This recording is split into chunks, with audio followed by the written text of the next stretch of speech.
this. I want to thank Anna Maria Oyster Bar Landslide for having us here, and I'm really excited about today's announcements in terms of some of our proposals going forward. I think most of you know that we were able to deliver in this last legislative session the largest amount of tax relief in the history of Florida, $1.2 billion in tax relief.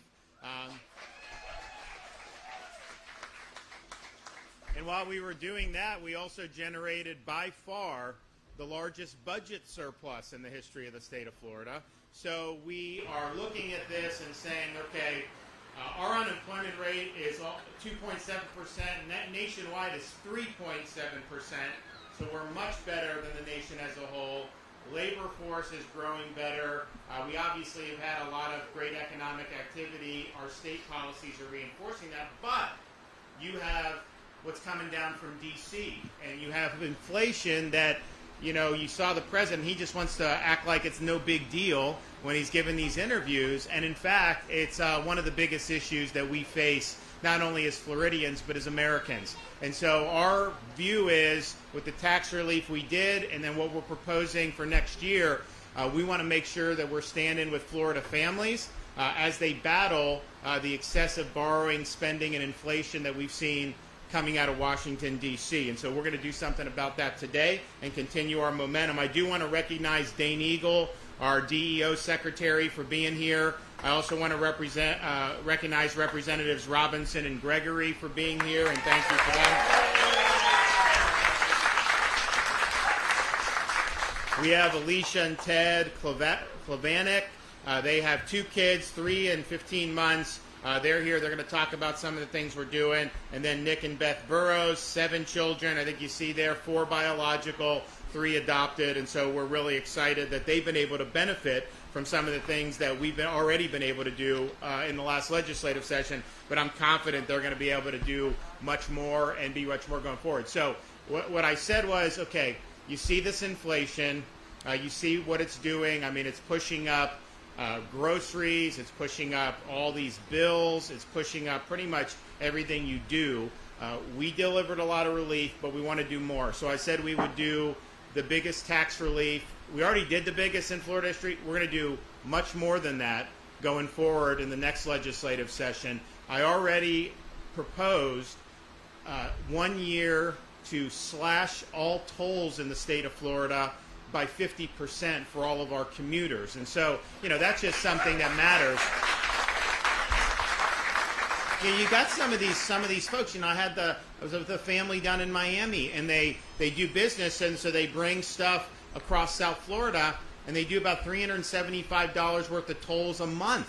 And so if you think about that over the course of a year, our toll relief, that'll be $1,500, $1,600 in their pocket that they'll be able to do. But even people that don't pay that much, if you're paying $100 a month or $150, you know, you're looking at a $500 tax cut or a little bit more than that. So we're excited about that. That's got I think that's between $400 and $500 million worth of toll relief for people. And look, when you have the big surplus, you want to be able to lighten the burden off folks. And I think people that you have to commute to work in certain parts of our state on certain roads. There's no way of getting around a lot of this. And so we want to take that burden. So we did that. So that right there is going to be one of the biggest tax relief initiatives in the history of Florida.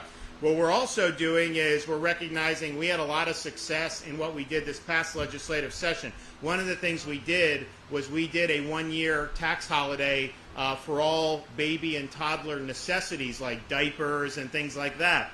And we have a 5, a 4, and a 2-year-old at home. This is my 4th year as governor, and when we announced that this was something that made it into the budget, my wife is like, okay, why didn't you do this your first year as governor when we had 2, 9, and we didn't have Mamie yet? And so now the 5 and the 4, you know, they're long out of diapers.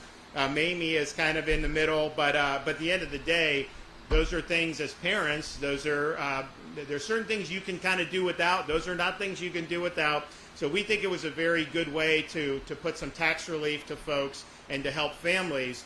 And so what we're going to do in next year's tax relief package is we are going to institute, working with the legislature, a permanent sales tax exemption on those baby necessities. And so they will not be taxed going forward.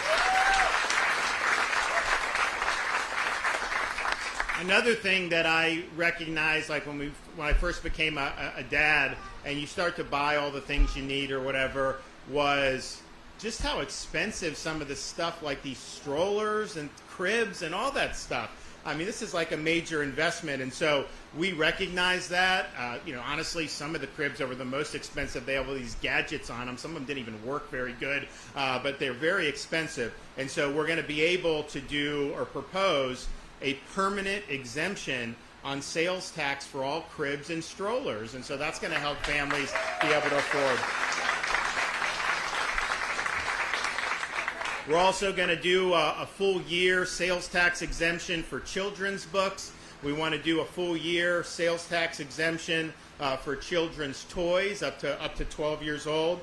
We also want to do a full year sales tax exemption on all household items $25 or less. And so the things you use around your house under 25, tax-free. And that's each individual item. So if you buy $500 worth of stuff, every single thing that's under 25 is tax-free. So that could be pretty significant for folks, particularly people that have to have, that have big families and they gotta look after the household. We're doing 1 year sales tax exemption for all athletic equipment for under 18. And so Little League, we're in T-ball, all this stuff, that'll be tax exempt, and we're happy with that.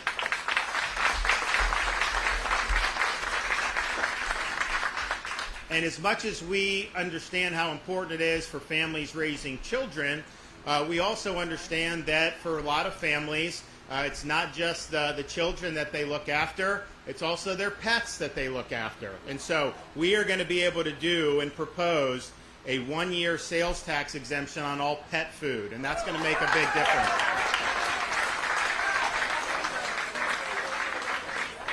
We're also going to propose a permanent sales tax exemption for over-the-counter pet medications. And right now, similar to like humans, if you get prescribed something for your pet, that is not taxable.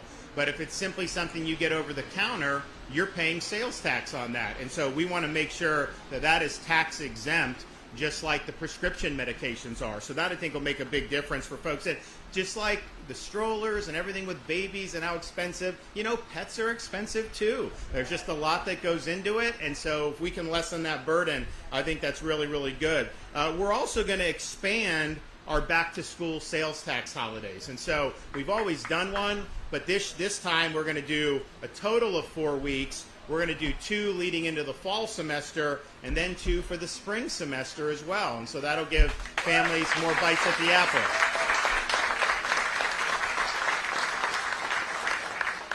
We also want to propose a permanent exemption of sales tax on all medical supplies and equipment. We saw with COVID, people needing to buy things. That should be tax-free. And then all the tax holidays we did this year, fiscal year, we want to reestablish those. And so there's things like the outdoor tax break where you buy the outdoor stuff. I think we call it the Freedom Week. We had other things that I think are really, really good. So this is the most robust package. This is $1.1 billion, just what I announced here. Then you look at the toll relief, which is between $400 and $500 million, and we're not done yet. We're actually going to do more proposals, and so stay tuned for that. And I would also point folks to, and I supported with the legislature putting some of these initiatives on the ballot for some property tax relief for our first responders and nurses and teachers. So that is going to be there, and I think it'll likely pass. So this is really, really good to say in the state of Florida, we respect you as taxpayers, and we're going to work to lessen the burden on you, and we're going to make sure we run our ship in a really tight fashion. And obviously, when you have the biggest budget surplus in history of the state by far, you know that you're doing that. And so let's return some of that. Now look, we have the biggest rainy day fund we've ever had. I think it's like $3.2 billion now. It was $1.5 billion when I became governor, and that's important. I also think just because of what we're dealing with the Biden economy, as bad as the inflation has been and as much as energy has cost people, the Fed is keeping to raise interest rates. And that, I think, is going to continue to put a drag on the economy Florida, we'll do better than the average state in the country because we've got a lot of stuff going on, but you can't be immune to this. We're a national economy as well. So I'm concerned about some of the turmoil that's yet to come. And I hope that that doesn't come to pass, but I don't think you can look at what's going on in Washington and think that somehow we're going to come out of this as a country without seeing any more economic turmoil. And so because we have such a big surplus, not only do we have the budget stabilization, our rainy day fund, we're going to have billions and billions of dollars that we can set aside for additional if we have economic turmoil because of the Biden policies. And so I think when you talk about infrastructure, education, natural environment, all the great things that we've been able to do, and I think we've done record. We did record school funding, largest teacher pay increase in Florida history. We did record funding for our natural resources and our environment, record Department of Transportation work program budget. So we're doing all those things, but we're also going to have not just the budget stabilization, we're going to have other money that if you have issues, if there's more dislocation, if there's more turmoil, all those other things, we're going to keep going, just move some money from the kitty and put it in, and we're not going to miss a beat on any of that stuff. And so we're really positioned well. We feel like we're positioned really good, and so we can do this tax relief really without breaking a sweat at this point. So we're going to do it, and we're going to deliver for the people of this state more than we ever have before. All right, I want to hear...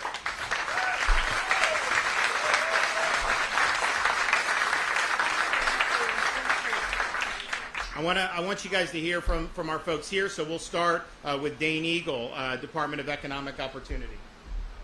Well, thank you all. This is an exciting announcement this morning. Our job at DEO is to assist the governor with advancing the economy, and the truth of the matter is Florida is outperforming the nation in almost every measure. Governor announced 2.7% unemployment compared to the nation at 3.7%. We have more jobs, more workers here in the state of Florida than we did pre-pandemic, and that's because of the governor's Freedom First policies. People are choosing to come to Florida for hope and opportunity. But the truth is they can come here and they are going to be better off, but they cannot escape the effects of the federal government and Biden inflation. We in Florida as Floridians are not immune to it. What the governor is proposing today is to help with the fiscal impacts that happens to Florida's families due to federal spending and federal inflation. And this is monumental. As a parent myself, the governor mentioned a lot of this is coming from his own experience as a young father. We both have 2-year-olds in diapers. That's huge. These are things you don't experience until you are a parent and you realize these are real costs that you have to live with on a daily, weekly, monthly basis. Now our kids are both 2. By the time this goes into effect, let's hope, knock on wood, they're not in diapers anymore, and we won't benefit from it. But the reality is Floridians will, and Floridians need this, and this is incredible. I do have a golden retriever, so Governor, I will benefit for the food for dogs, because that's important too. This is exciting. This is monumental for Floridians as we continue to lead the nation in economic recovery. Here's one more example of how Floridians are going to benefit better than other states in the nation. We look forward to working with the legislature to make it happen. And I'm excited to hear from the families behind us. Thank you, Governor. Thank you.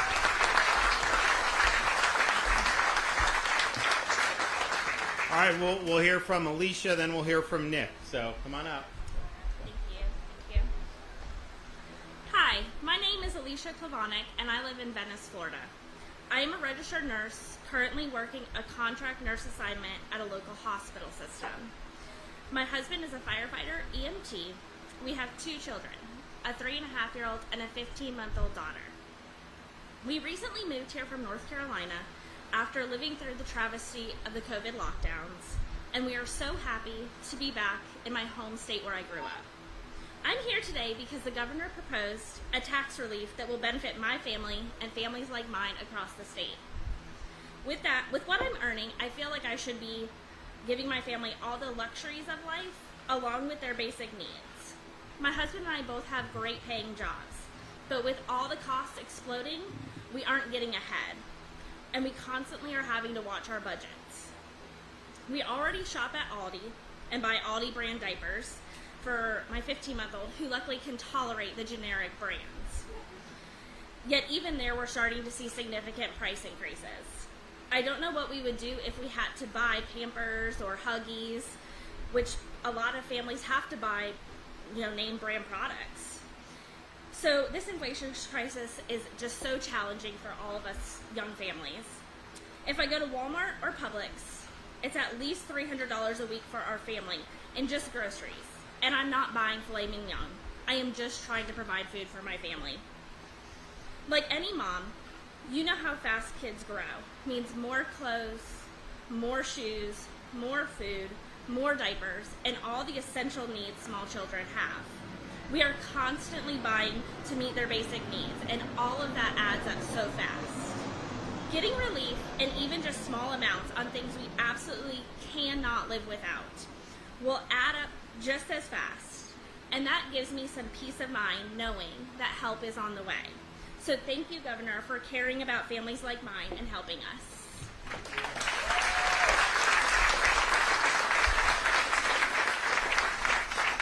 Okay, Nick Burrows.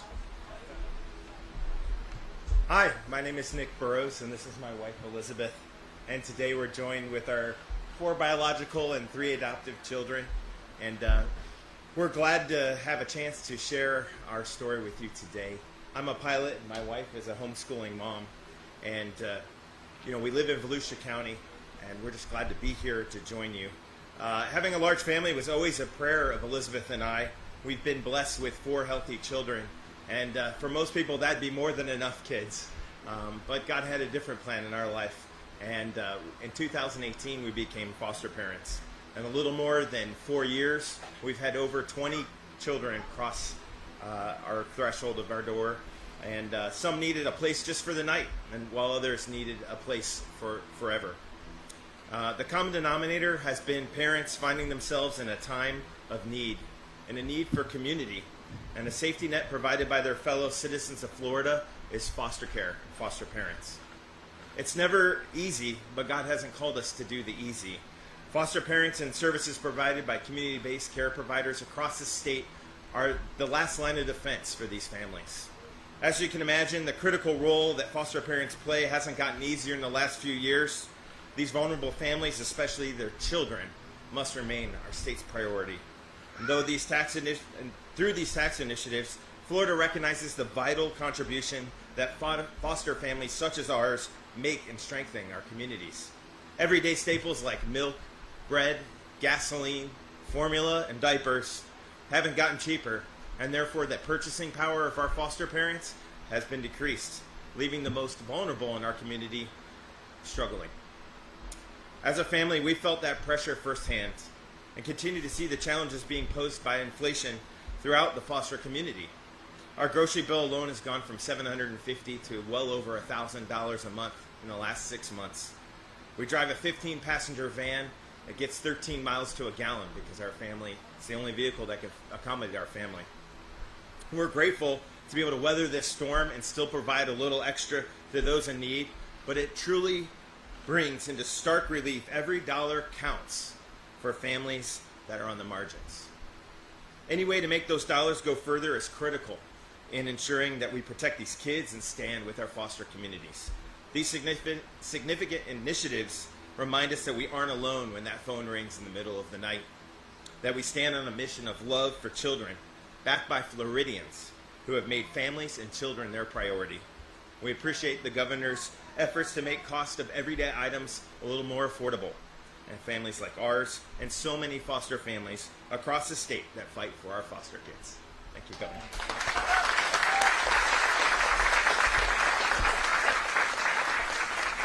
Part of the reason we're also able to do the tax relief we already did, but an even more ambitious program was because when I did the budget, I used the line item veto to save money for people because the legislature can pass and I sign the budget, but I can also take projects out.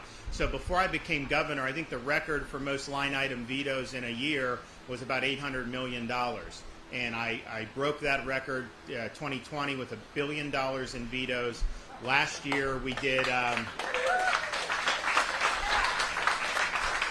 they're clapping. All right, I remember. I saw Bill. I was very easy on Bill his first year when he was leader and so president. But and then 2021, it had been we set the record billion. Then we did 1.5 billion. So that's a 50% increase in record. But this year, even though we were flush with revenue, I also knew the storms with the Biden policies. I knew that there's going to be other things we need to do. So I had inherited a record of $800 million in vetoes. We did $3.1 billion in vetoes. So.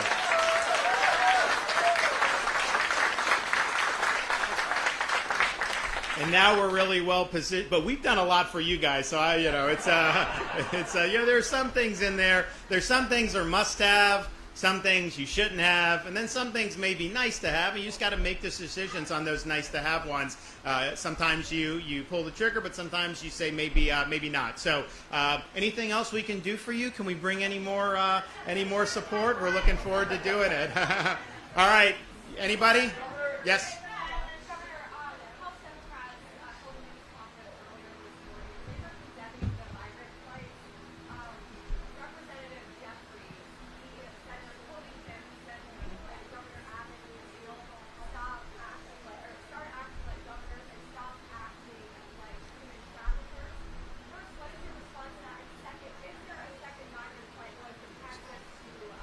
So when Biden is flying these people all over the fruited plain in the middle of the night, I didn't hear a peep out of those people. Okay? I didn't hear a peep.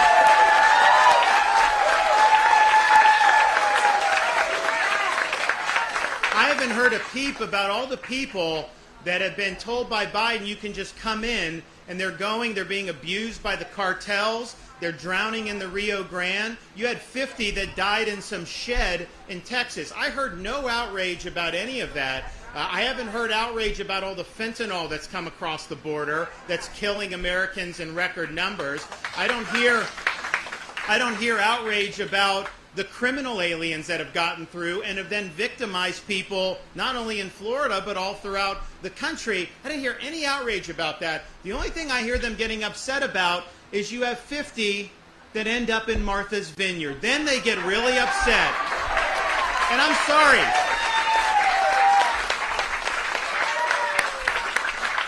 Those migrants were being treated horribly by Biden. They were hungry, homeless. They had no opportunity at all. The state of Florida, it was volunteer, offered transport to sanctuary jurisdictions because it's our view that, one, the border should be secured.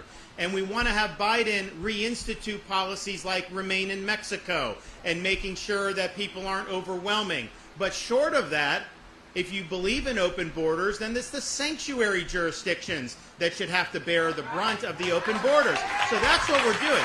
But what happened was they were provided an ability to be in the most posh sanctuary jurisdiction maybe in the world.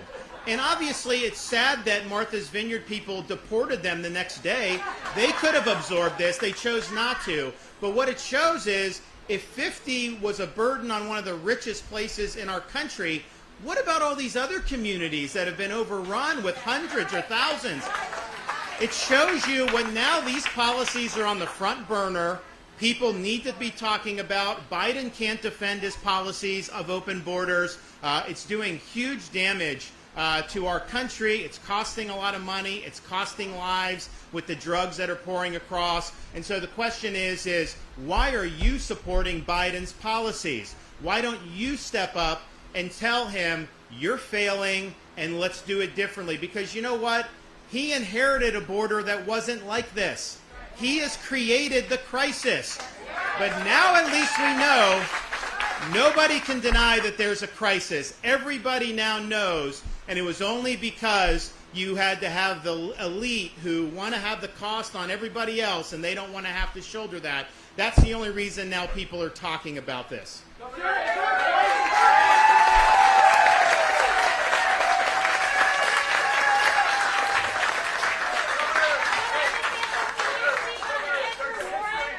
Governor, there's a history teacher here in Bradenton who's suing to overturn the Stop Woke Act. He's worried that it's going to lead to a whitewashing of teaching of slavery and other issues. What do you say to teachers like that?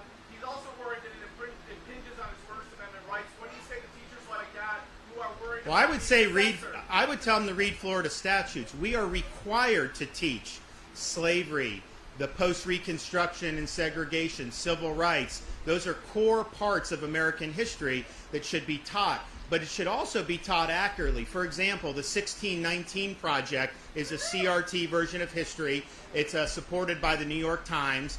They want to teach our kids that the American Revolution was fought to protect slavery, and that's false. We know why the American Revolution was fought. They wrote pamphlets. We saw them dump tea into the Boston Harbor. We saw them meet in Philadelphia, and we have the records of why they revolted against King George III. And so it was the American Revolution that caused people to question slavery. No one had questioned it before we decided as Americans that we are endowed by our Creator with unalienable rights and that we are all created equal. Then that birthed abolition movements. So you can't teach history that's being used to pursue an ideological agenda. You can't teach that the foundations of our country were somehow evil. Our founders pledged their lives, fortune, sacred honor, and they put a marker in the sand. Not everything lived up to it right away, of course not. But every major movement in our country's history has gone right back to those core principles. So we want to teach history, all history. It's got to be accurate, though, and we are not going to be in a situation where we're taking George Washington's name off schools, taking down statues of Thomas Jefferson, and that's what those people who want CRT want to do. They want to change history. They want to delegitimize these folks, and that's not what we're doing. But don't let anyone tell you we don't want those subjects taught, because not only do we want it, we have it in statute that they must be taught. Can you speak about Andrew Warren? The first one, public records show that currently Florida is spending $1 million taking a plane right now from Texas to Delaware. First, can you confirm that? I cannot confirm that. I can't. Okay. And then the second question, why take immigrants from Texas rather than get the illegal immigrants in Florida and deal with the relocation? Well, we do both. So we've had interdiction in the Panhandle. The problem is we're not seeing mass movements of them into Florida. So you end up with a car with maybe two, and if we know that that's illegal and there's someone that's kind of smuggling, then committing crime, then you can do arrest. There have been drug seizures. But that's not effective enough to stop the mass migration, but it's just coming in onesie-twosies. So we've had people on the border for last summer. We've done a lot of intelligence, and everyone down there will say between a third and 40% of the people coming across are seeking to end up in Florida. And so we have to go and figure out, okay, who are those people likely to be? And if you can do it at the source and divert to sanctuary jurisdictions, the chance they end up in Florida is much less. And the thing is, with the sanctuary, the idea is because they have more benefits or whatever they do, that people will be able to stick. And so that's why you're doing it. If I could do it all in Florida, I would. But if we just ignore the source, then you're going to have people trickling in 5, 10 a day, 20 a day, I don't know, but there's no way you can possibly track all of that because it's on such a small scale. Whereas if you know there's maybe 1,000 people down there and a lot of them say in Florida, well, you could say, well, hey, wait a minute, here's a sanctuary jurisdiction, be able to provide the transport, so if that's what you want to do, you do. And I think that that's much more effective than just trying to send one or two out at a time. Also point out, we have a whole infrastructure in place now because of what the legislature did. So it's not just flights. We have ground. We have other things that we can do. And I'll tell you this, it's already made more of an impact than anyone thought it could possibly make. But we're going to continue to make more of an impact. And I think that at the end of the day, what we're doing is not the ultimate solution. I think it's opening people's eyes to the solution, which is let's have a secure border. Let's have remain in Mexico. Let's take the cartels seriously, and let's get with the program here. What they have been doing for a year and a half or more than that is basically ignoring that the problem exists. And I know a lot of the national corporate press doesn't like to talk about it, but the reality is when you have the vice president saying there's no border crisis, when we've had millions of people come across illegally, you've got to be kidding me. So let's get going. Let's get this thing secured. Unfortunately, I don't think they're going to do anything in the immediate. It will be a big issue in the elections, I can tell you that. But hopefully when we get through with that we can have some rationality. If we have a new Congress, that may be a big step in the right direction. But this is not an example of, hey, he tried his best and just didn't work. This was an intentional policy to reverse policies that were effective. And you want to talk about, they'll say like, oh, you know, sending a bus from Texas is a stunt, all this. The biggest stunt was Biden coming in as president and reversing Trump's policies just so he could virtue signal that he was against Trump. It didn't matter that the policy had worked. He had to be anti, and so that's why he did it. So he did it knowing, I think, what the impact would be, and the impact has been devastating. I really hope more people will start to cover the destruction we're seeing with the fentanyl crisis. I mean, we've put a lot of emphasis on it when I became governor. COVID obviously made it more difficult, but what's making it almost impossible is the sheer volume of this stuff that's been pouring into the United States. And I'll run into mothers, and it's so tragic because these kids are not making like really horrible decisions. Maybe they do one or two things wrong, but the fentanyl is so deadly that they'll overdose and some of them will die. So this is a huge, huge issue, and it's affecting American communities all across the United States. And I also think when you have things like criminal aliens that have been let in, you know, Maduro, the reports are Maduro is releasing people from his prisons and sending them up to the southern border. And you know, these leftist dictators have done that in the past. So you're bringing in people, they're coming right across the border, and then they're going in the interior of the country. That's not going to be good for safety in our communities. I mean, that's going to be a big problem. And we already know that you've had people that have been victimized by criminal aliens who've gotten across the border. And the reason why those crimes are so difficult to stomach is because if the federal government had just done its job, the crime would not have happened and the person would not have been victimized. So this is something that's really important, and these are things that people need to start talking about. And I think what also what Martha's Vineyard showed is the very wealthy community, 50, not a lot, and they said they couldn't accommodate. And let's just take them at her word and say maybe that's true. If the wealthiest island, one of the wealthiest in America, can't accommodate 50, then you're looking at all these other communities and they're just supposed to accommodate all this more. So I think what it's shown is when you have the sheer numbers of people coming across illegally, even take out the criminal aliens, just the sheer numbers, you know, that has huge stress on the communities. And I remember last summer going down to the border and it was bad, but it's gotten a lot worse. This year is the worst year that I think we've ever had in modern American history. So this is a big thing. Yes, sir. Yes, Governor, I would just like to ask, I want to keep it in the family focus, okay? Support to the soldiers you have, family behind you. What can we do about grandparents' rights? I see a lot of grandparents in here. Yeah. I have a situation in my own life where I'm just, you know, helpless on being a grandparent and supporting my grandchildren where we got small glitches in the DCF program. What can we do about that? You guys, I think, have done some stuff with the grandparents in the legislature. So, you know, talk to these folks, because I know that's been an issue we worked on. So you do have the issue of, like, you know, visitation, custody, all that. Very important. We also have issues of understanding that in Florida, grandparents are really involved a lot of times with their grandkids, because if the parents live out of state, you know they're going to visit their grandparents in Florida, no problem. What we've been able to do is say that for the purposes of in-state tuition, that grandparents' residency counts for students to get in-state tuition. And I think that's a really great idea.